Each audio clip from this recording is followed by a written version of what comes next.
Vai. Paz, irmãos, que bom estarmos aqui novamente, reunidos para compartilhar um trecho da Palavra de Deus.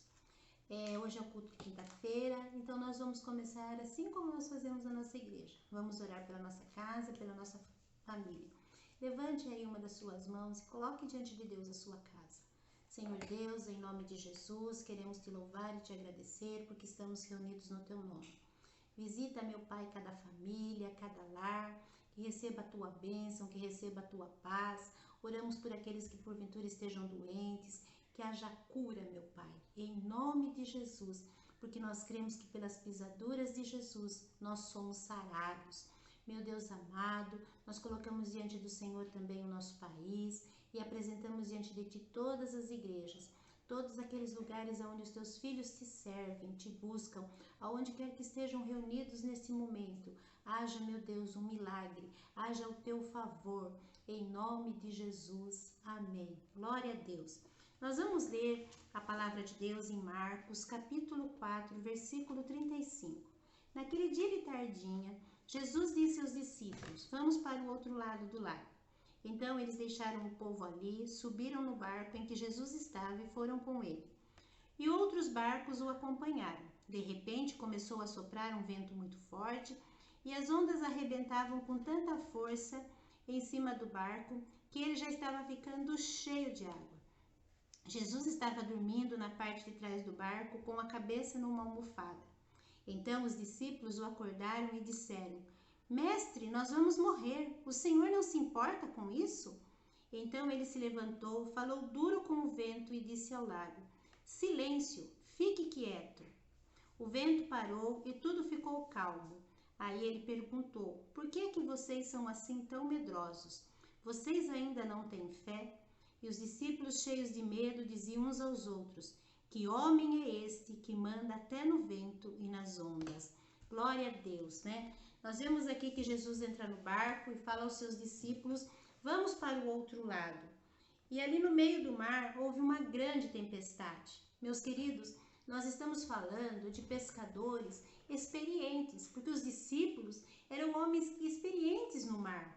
Eles conheciam tempestades, eles sabiam como era um mar agitado, o que poderia acontecer, como resolver a situação difícil no mar. Mas só que naquela tempestade, neste exato momento, eles começaram a temer, eles ficaram com medo.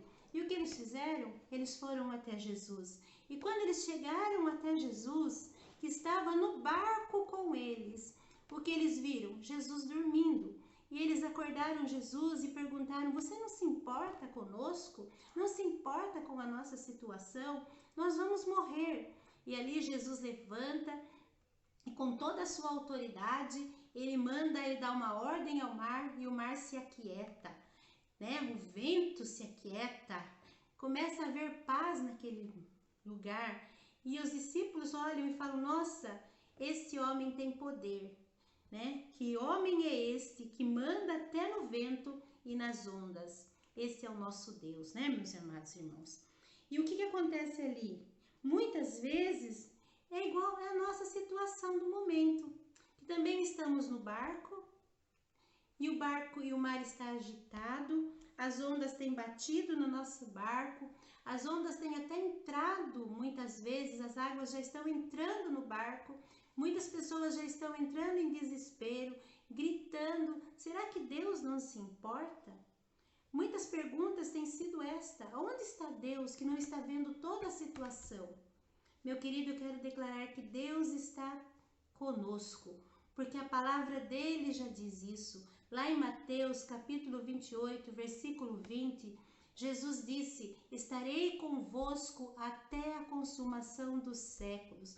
Ou seja, o nosso Deus, ele se faz presente na nossa situação. Mesmo que a situação esteja difícil, esteja uma situação confusa, de muitas notícias terríveis que nós temos visto nesses últimos dias, existe muita falta de esperança, muita falta de fé nesse momento. As pessoas estão ficando com medo e elas perguntam: aonde está Deus? E ele se faz presente na nossa vida. A palavra de Deus diz que nós não devemos temer, não temais, né? Não devemos temer a situação difícil. Muitas são as aflições do justo, mas o Senhor o livra de todas elas. São promessas que nós temos que ter no nosso coração. Eu não sei qual é a sua realidade, qual é o seu momento, mas o que eu gostaria que neste momento você pensasse.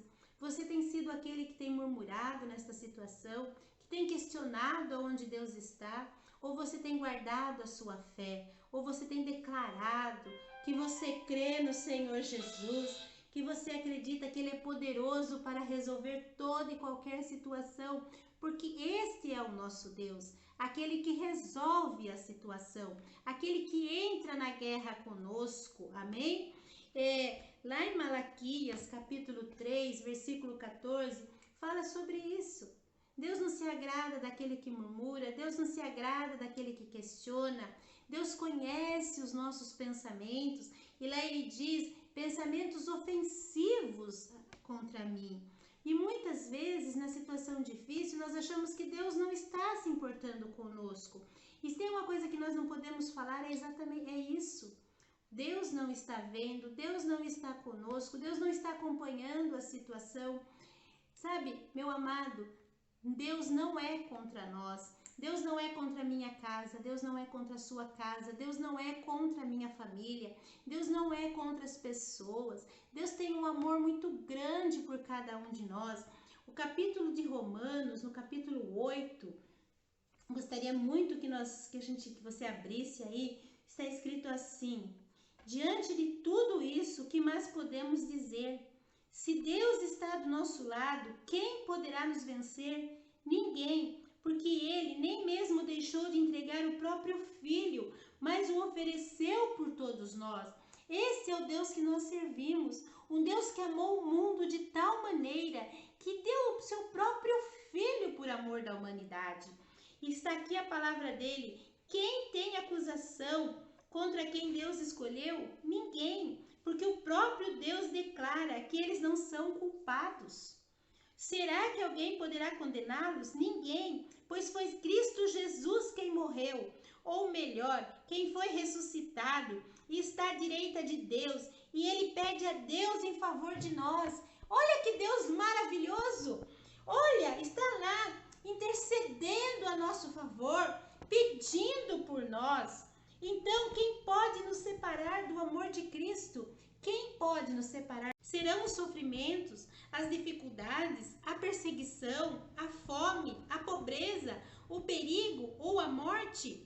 Como dizem as Escrituras Sagradas, por causa de ti estamos em perigo de morte o dia inteiro.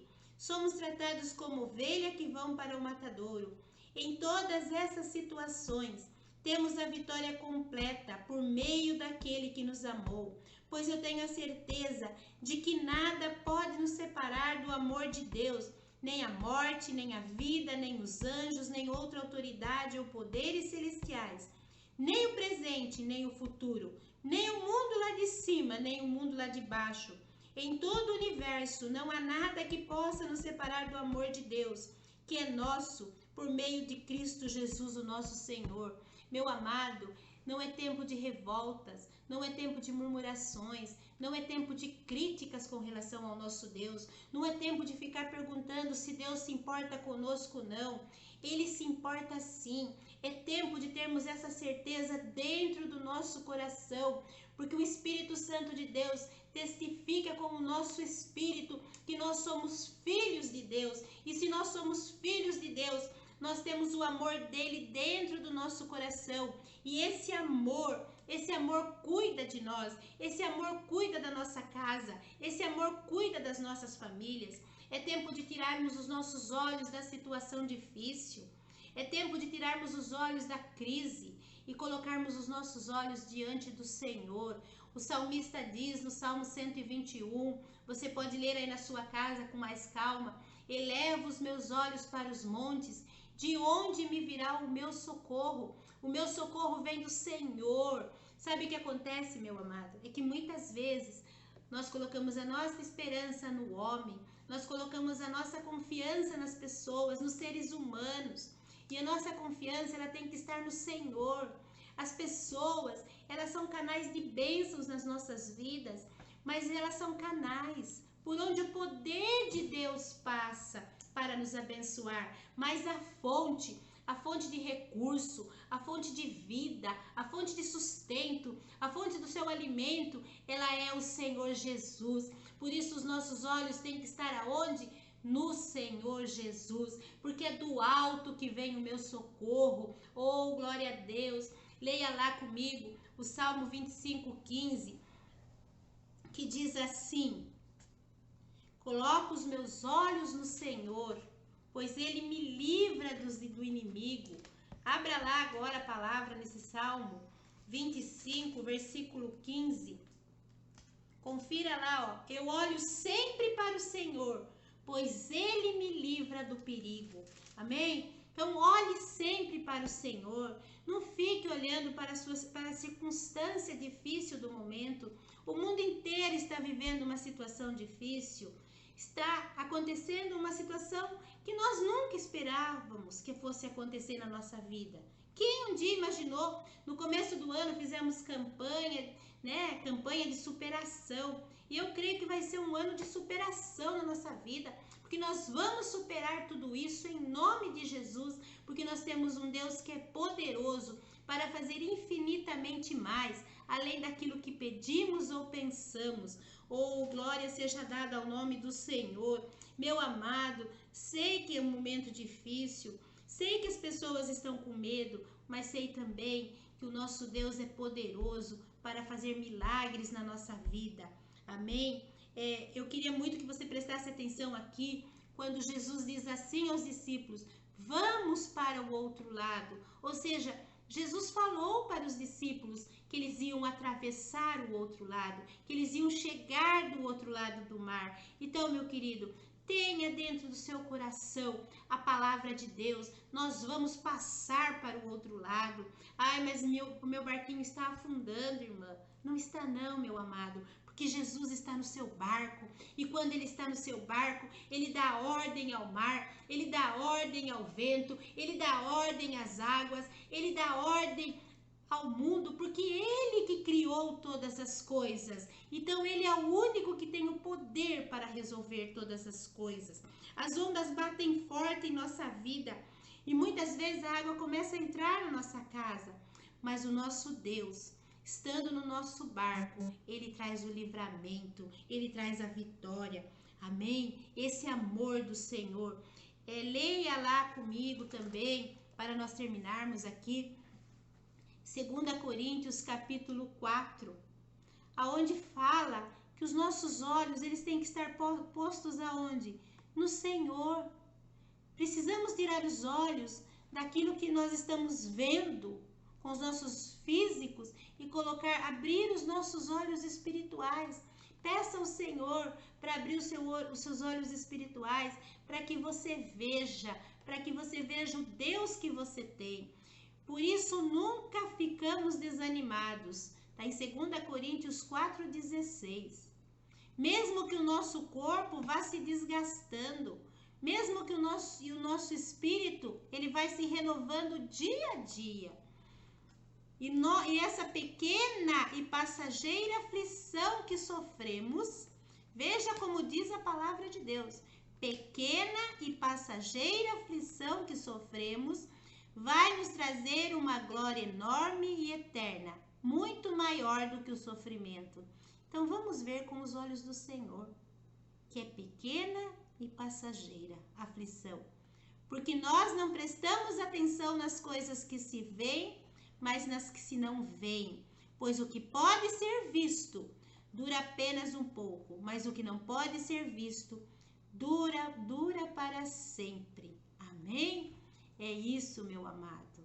Sabe, tira os olhos da circunstância difícil, eleva os seus olhos para os montes, como diz o salmista, confia, pede para o Senhor: Senhor, muda a minha visão, muda a minha mente, eu quero crer no Senhor. Você que está afastado aí da casa do Senhor e nesse momento difícil você está perdido, confuso, sua mente, você está atribulado, volte para o Senhor. É tempo de voltar para o Senhor, é tempo de procure alguém, pode mandar mensagem para nós, nos procure, estamos à sua disposição para conversar, para orar por você, mas volte para o Senhor, coloque os seus olhos no Senhor Jesus, sabe? Mude a sua visão, peça para Deus que você quer ter uma visão de águia, que você quer enxergar a situação do ponto de vista de Deus.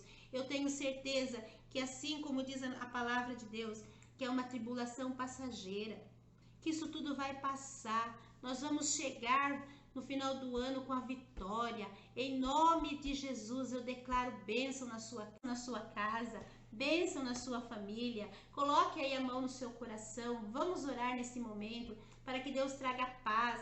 Você que está aí sem paz, você que está pensando como vai se alimentar, se vai ter provisão, creia em nome de Jesus que assim como pais que somos, que amamos e cuidamos dos nossos filhos, o nosso Deus é o nosso Pai e Ele tem propósitos, Ele tem prazer em nos abençoar. Senhor, em nome de Jesus, eu oro agora por cada família, cada um que está na sua casa, meu Deus. Oro por esse que está afastado da tua presença. Meu Deus, eu oro por esta pessoa que está confusa, que está com a mente atribulada, que está sem paz, pedindo que o Senhor coloque paz nessa mente, pedindo que essa mente seja acalmada, que essa pessoa, meu Deus, ouça a voz do teu Espírito, que o Senhor tem cuidado dela, que o Senhor tem planos de bem e não de mal, e que certamente a vitória virá, em nome de Jesus. Amém. Meu querido, que Deus possa abençoar a sua vida, abençoar a sua casa, e logo, logo eu creio que estaremos juntos, em nome de Jesus. Amém.